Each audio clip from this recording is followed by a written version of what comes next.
Buonasera a tutti ragazzi, vi saluto come sempre. Sono Mor e vi sto parlando da Giurbel, Yarem, la mia città natale. Ringrazio tutte le persone che si stanno guardando ovunque e faccio un abbraccio e un applauso forte a tutti i follower che si stanno seguendo su YouTube e Facebook, come sempre.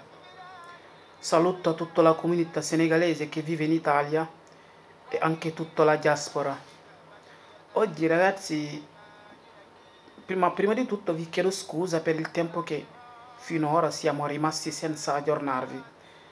Eravamo un po' male, però adesso abbiamo il meglio.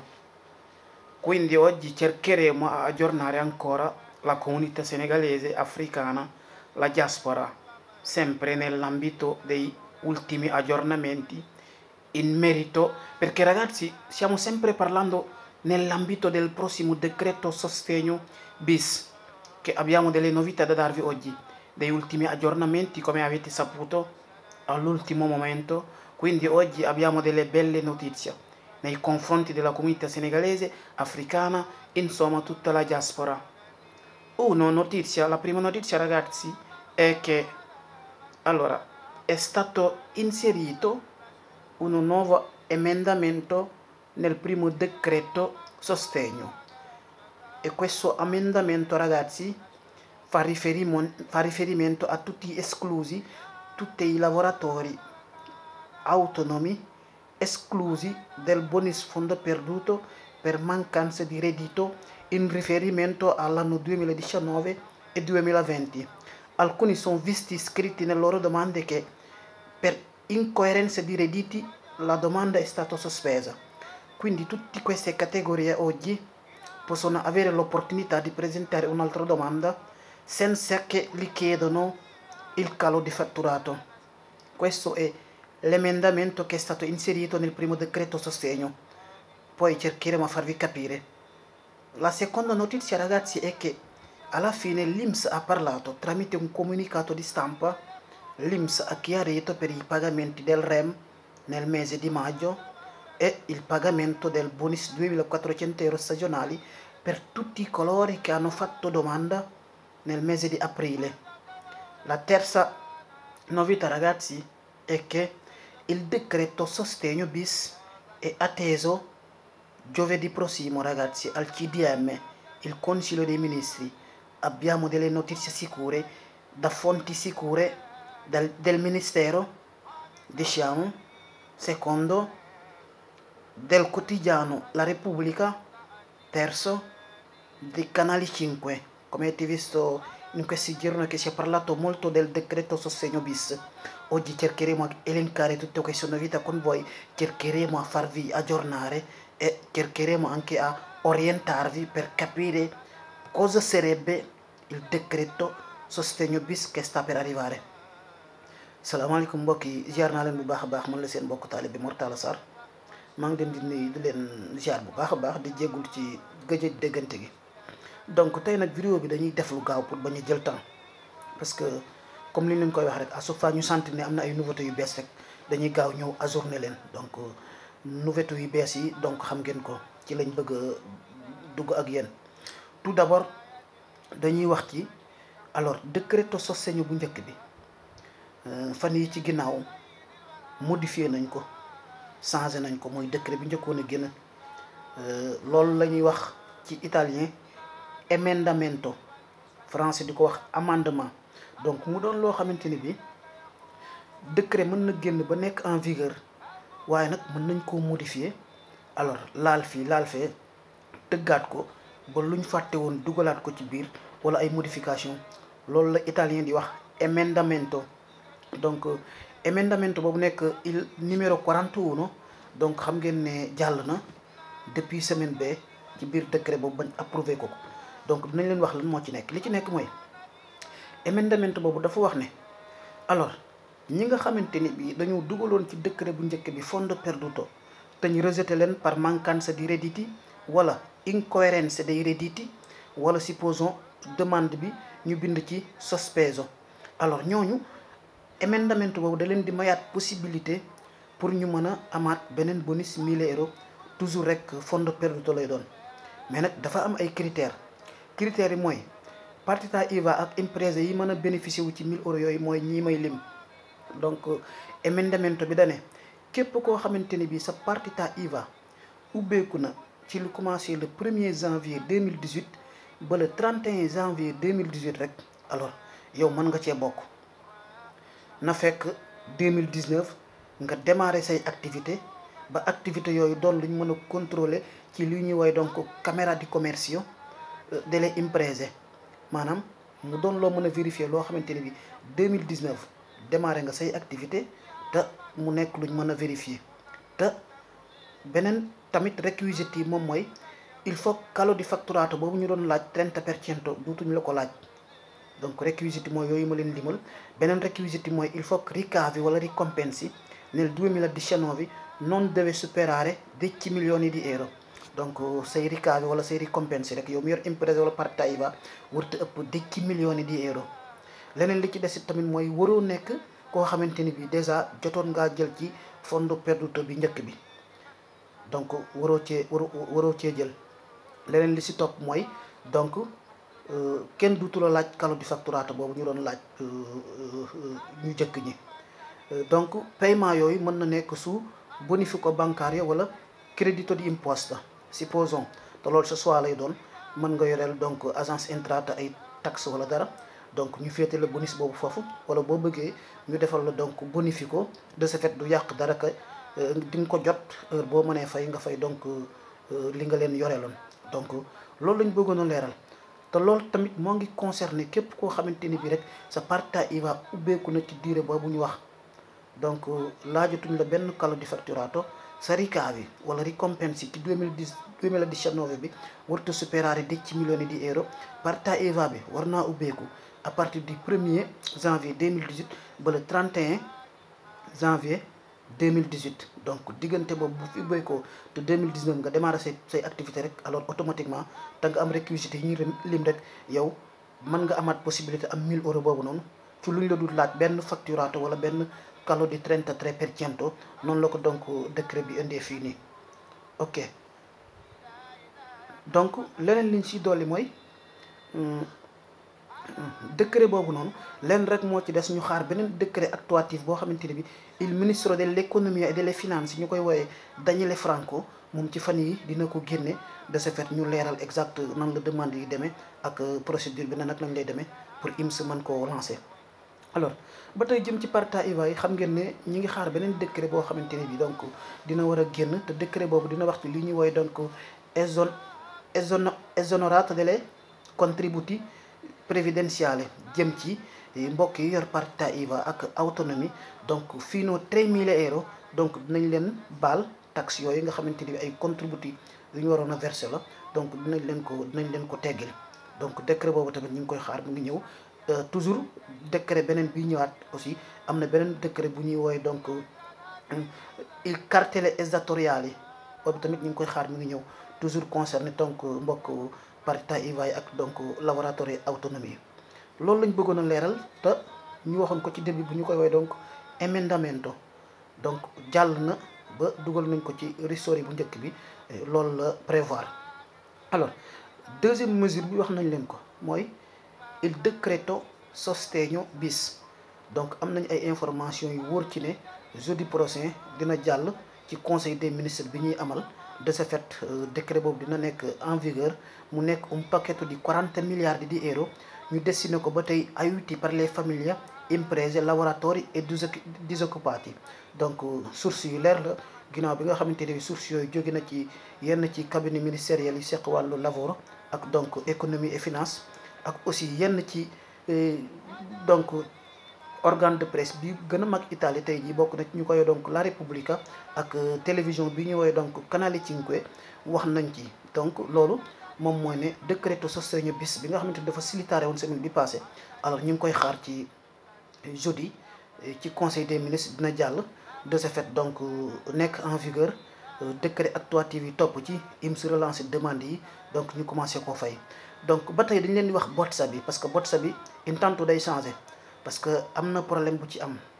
dall'altra parte c'è chi vuole il bonus 2400 per i stagionali e c'è altri che vogliono 1600 euro.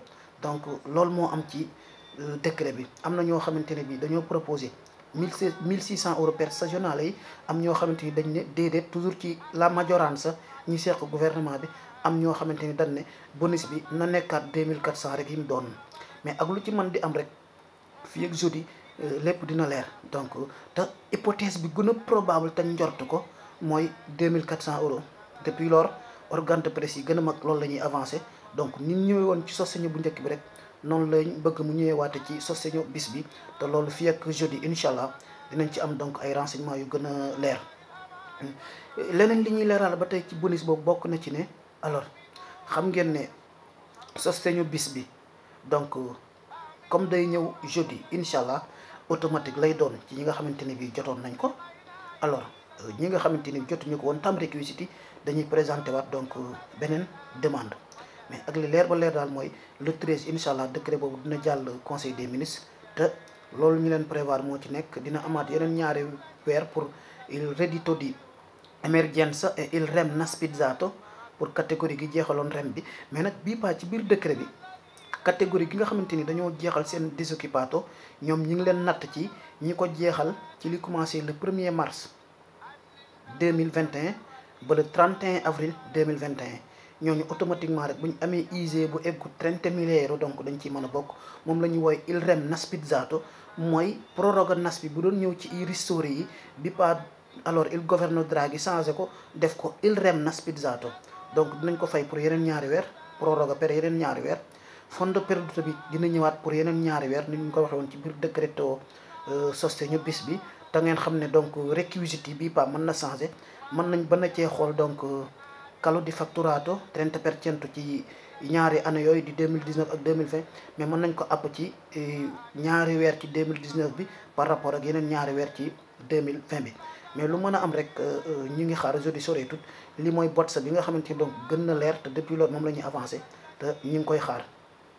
leneen lu ñëw ba tey ci biir décreto Sostegno bis mooy c'è un pacchetto di 500 milioni di euro per le famiglie a ISEE basso.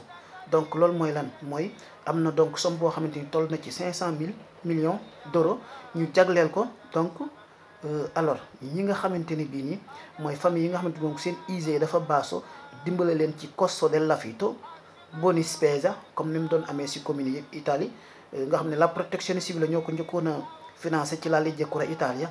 donc bi ba muy doon somme boo xamante ni dañ koy répartir ci communes yi ñoo koy séddale ak li ñu woy donc aiuti per le utenze domestiche, maanaam bolleto yi che siano luce, gaz et acqua. donc loolu dinañ ko jagleel fond boobu noonu pour famille yi nga xamante ni bi seen ISEE dafa basso, donc dina ñëw. leneen luñ ci tuddaat ci biir décret boobu ñu ngi wooye donc alors un fondo di mantenimento, bonus boo xamante ni bi mën na toll ci 800 euro per i divorziati e i separati. couple yi nga xamante ni donc dañoo divorcé wala ñu séparé, donc dinañ leen prévoir secondo la bozza allora bonus boo xamante ni mensile lay doon, mën na dem ba 800 euro. ñu tuddee ko donc bonus di mantenimento. xam naa dinañ ci gën a dikkaat pour mu leer. donc ñu xamee ko noonu daal. loolu mooy li gën a fës loo xamante ne bi moo ngi ci botsa bi, te jàpp nañ ne dina bokk ci décret bii di ñëw incha allahu rabbi. alors troisième nouvelle bi mooy donc ni leen ko waxee woon lavoratori agricoli yi bërki démb syndicat bi gën a mag gisante nañu ak donc toujours il ministro del lavoro Orlando, allora dell'agricoltura ambientale e forestale Patuanelli Stefano. donc foofu tamit dafa génne ba tey mooy toujours rek ñoo ngi wéy di confirmer il bonus agricoli braccianti agricoli, l'importo sarà 1200 euro. donc importe boobu tey jii moo gën a avancé wu te amagul changement, à moins que ñu yokk ko e lo auguriamo noi. però l'ipotesi più probabile ora è un bonus agricoli di 1200 euro. te loolu waxoon nañu leen réquisiti ci vidéo yi njëkk yi. il faut que lavoratore agricole boobu am 50 giornate nell'anno 2020. donc du jël rem, du jël donc reddito di cittadinanza wala muy jël pensione, kooku moo koy mën a am. donc buñ fa tollee rek ba demande yi démarré dinañ lancé waat vidéo waxtaan ci ak mbokki taalibe agricole yi wax leen fan la ñuy jaar ba am bonus boobu ak donc nan la ñuy defee demande yi incha allah. donc leneen li nga xamante ni bëggoon nañ koo leeral ba tey jëm ci décret bii di ñëw mooy lii ñuy wooye donc waxoon nañ leen ko ci début bi la proroga NASPI amatut, donc il rem naspizzato moo am, mais bii pas nekkatut koo xamante ni bi da nga ko jeexal à partir du 1er février 2000 à partir du 1er juillet 2020 ba le 28 février 2021 bii pas ñu ngi ko natt ci képp koo xamante ni bi rek sa NASPI jeex na ci li commencé le 1er mars 2021 ba le 30 avril 2021 rek yaa ngi ci biir foofu lañ ko nattee.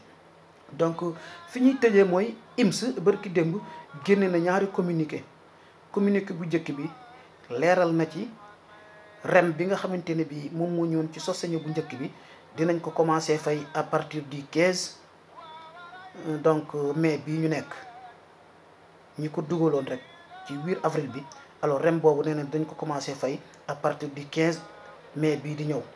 leneen li mooy bonus 2400 euros bi nga xamante ne bii plateforme bi ñu doon defee demande ñu ngi ko lancé woon ci biir weeru avril bi, mooy catégorie bi nga xamante ne bii ñoom amuñu ko woon automatique. wax na tamit ne ñooñu seen fay ak demande yi pour ñu recevoir demande yi, donc accoltare demande yi fay leen, donc dinañ ko xaar ci entre le 21 mai bi pagamento yooyu dinañ génn ak demande yi ñuy accepté ak yi ñuy fay. catégorie googu nag mooy ñi dugaloon ci avril bi te amuñu ko automatique. képp koo xamante ne bi bonus alors lavoratore stagionale del turismo altri settori intermittente incaricati al vendita porta a porta da nga ko dugaloon ci mois de mai bi ñu nekk nii wala ci fin avril bi, magari yow paiement yooyu mën nga ko yéex a jot. mais daal bi IMS lancé plateforme bi ñu njëkkoon a dugal rek avril bi nee nañ paiement yooyu est atteso entro il 21 di maggio 2021 noonu la ko IMS leeralee.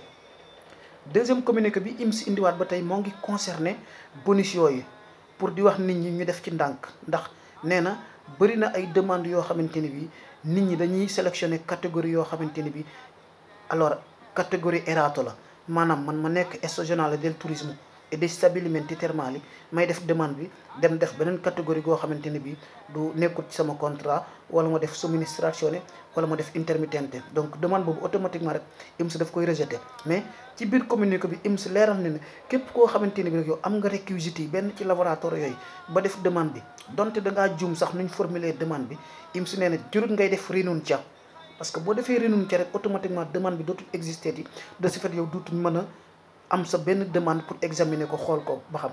may na possibilité képp koo xamante ni da ngaa jàpp ne demande bi nga présenté da nga cee juum, catégorie gi ñu la sélectionnel baaxul, IMS ci boobu nee na dina saytu demande boobu xool yow ban catégorie nga bokk ci laboratoire yi, ndax am nga réquisites yi, bu nekkee rek dina la ko rectifier accepter la demande boobu. wala bu loolu doyut sa xel yow mën nga présenté waat beneen demande buy wane na ci yow ca catégorie sàngam nga bokk, parce que ñu fàttali ne allora bonus 2400 euro dafa bëri ay catégorie. am na lavoratore in somministrazione dei settori del turismo ak ay settore diverso del turismo intermittente incaricate alle vendite porta a porta, lavoratori a tempo determinato del turismo e stagionale del turismo e dei stabilimenti termali, autonomi privi di partita IVA ak altri settori. moo tax képp koo xamante ni da ngay def demande rek buñ la sélectionné wut catégorie gi nga bokk, alors demande boobu IMS mën na ko bañ a accepté. nee na moo tax jurut ngay def di ñu jàpp, de ce fait buñ vérifié xool ne catégorie gi yow am nga tous les réquisites rek mën nañ la accepté demande boobu noonu. alors mbokki taalibe bi lii moo gënoon a fës ci vidéo bi, moo tax ñu jël suñu temps tënkal leen ko ba mu leer. li ci gën a fës mooy information capitale mooy il decreto sostegno bis che era atteso la settimana scorsa arriverà entro giovedì al Consiglio dei Ministri di fonti sicure, donc lu leer la loo xamante ne bi donc am nañ ko comme nouvelle. leneen li ci des mooy c'è lo scontro tra la maggioranza nel governo. am na ñoo xamante ne bi ñoom dañoo bëgg a tagliare bonus boobu, proposé 1600 euros benn tantum, am ñu bañ daal di ne 2400 lay doonaat comme ni mu ñëwee woon fee, doo am benn source de discrimination par rapport ak niñ ko fay woon fee. te loolu fii ak jour yi dinañ ci am ay information yu leer, ginnaaw bu décret bi génnee dinañ ko xaatim wax li muy wax ni muy demee yëpp. donc information capitale daal bi ci gënoon am solo mooy braccianti agricoli yi donc lu assuré léegi lu wóor la ne donc loo xamante donc lu officiel la ne ñoom dañ ciy bokk te seen bonus boobu mën na dem ba 1200 euros mbaa mu ëpp ko ndax booba tey ñoo ngi doon waxtaan mais hypothèse bi gën a probable daal mooy 1200 euros ci ko am 50 giornate di lavoro nel 2020 te jëloo rem jëloo donc reddito di cittadinanza comme ni ko donc INPS leeralee mbokk yi lii moo gën a fes ci vidéo tey bi ñu ngi leen di sant bu baax a baax di leen gërëm seen mbokk Mor Talla Sarr depuis Njaareem jërë ngeen jëf